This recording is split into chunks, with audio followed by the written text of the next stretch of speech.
I did bring my favorite James Earl Jones character, though.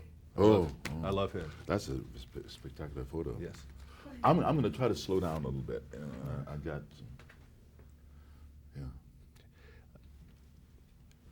There aren't many people I haven't gotten a chance to meet in this business yet, and you're certainly one of them, and ranks up there in my favorites of all time. So just first of all, I wanted to say how much I appreciate your work. Thank you. And you know, a lot of people know you really now because of your voice and not so much your face. That must be odd. No, it's not odd. It's a great pleasure to be able to relate to a younger generation through either through Darth Vader or through Mufasa, the Lion King, you know. Or This Is CNN. Oh, this is CNN. Yeah. Amazing. When did you start discovering the voice? Did that come before the acting when you started doing voice work? Oh, I discovered the voice when I learned how to talk the second time, which is around the age of 14. I stopped when I was 4 and a half because of stuttering. It was just too painful and too embarrassing to talk, so I had to rediscover it. That's when I discovered it. And by then, the voice had changed, you know. The puberty had happened, and I was no longer a tenor. Your voice in the morning must be really something. You can probably rattle the walls, can't you? Oh, no, it gets lost in the mud sometimes, you know. Yeah. And I'm still a stutterer, yeah. But, you know, in a way, I think it was a role like Darth Vader that established the voice of authority, you know, and one for pigeonholes. And that gave me maybe access to other roles of authority like Admiral Greer and so on. You know. How do you make people like the Lion King character or Darth Vader seem real? That must take a different kind of talent than just being on camera. I mean, he is real at that point. Sometimes simplicity is the answer. If you're doing a voice that's disembodied, you know, or commercial with voiceover, just keep it simple. Because sometimes it's the curlicues that make a voice sound false, you know, or to keep it as genuine as you really feel it, you know. This role is so interesting. It's not a kind of movie that you can tell somebody about in one paragraph, so that in of itself makes it very interesting and very non-Hollywoody. Perhaps you could. A man discovers one day, as he puts it, he's not all Scotch-Irish. Yeah, I did that the first time. They said, now, Robert Duvall is James Earl Jones. What? You know, it's like they know something that I don't know, you know. Yeah. It must have read very interesting. Did you fall in love with it when you read it? Yes, I did, yeah.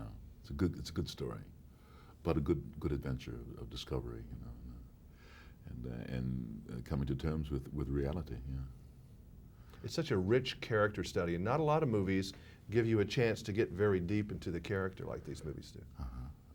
Deep without it getting lost. Right? Because these guys seem so real. I mean, all the family, you know, the Auntie T, and everybody seems so real to me. I think everybody seems real because every person has a place. Everybody has a place in the story, an important energy to bring to the story. Aunt T brings the cohesion. She sees without being able to see. She sees things like clearer than anybody else. And what Irma brings to that character is that wisdom, you know. And she's able to bring us all together, to tie us all together. We want to be, you know. The boys want to be. You know. Even my son, who thinks he hates my brother, wants to be a part of the family. You know? And she makes it all possible. You know, if you had a rough childhood with a speech problem and that kind of thing, where did you get your self-confidence to go to the height of the businesses you've been in? There's only one place, from yourself. You have to need to talk. You have to need to express yourself enough. Nobody else can give it to you. It comes from the self, as most things do. But where did your parents help you, or did your family, or did it just all of a sudden the faith, or what was it? There are people who affect your life. I had an English high school teacher who was very instrumental in making me aware of how much I wanted to talk and how much I wanted to express myself. And he made it possible for me to learn how to talk again. You know. You know, in country music, we've had Mel Tillis, who's made a great career, you know, out of that, and he still has a problem with it. But is it a lot of it being able to focus on what you're doing and just slow down and think? Is that what I'm sure that that's the answer to a lot of stutterers, to just slow it down, to breathe, you know, to relax the whole body. But for Ms. Tillotson and myself, we're both performers, and I think when we learn something that has rhythm to it, there's less tendency to stutter. Also, when you learn something that you can memorize, or you go over and over again, you knock out all the tripping. You know what makes tongue twisters is because they're things you trip on, you know, and everybody can trip on a tongue twister. So you smooth all those out so you can talk. So why'd you become an actor, though? Oh, You had to do it? no, partly because I wanted to express myself, yeah, through other writers, and to be able to say the great words of great dramatists, and it was very thrilling.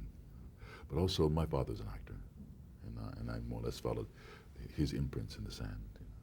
Do you get embarrassed when people want you to do a character, a voice for them, like a Darth Vader? Well, you know Is what? it hard for you to get into something like that? Can you just all of a sudden become Darth Vader? No, I don't even try, because the wonderful thing about voice acting, you don't have to memorize the words. You read them from a page.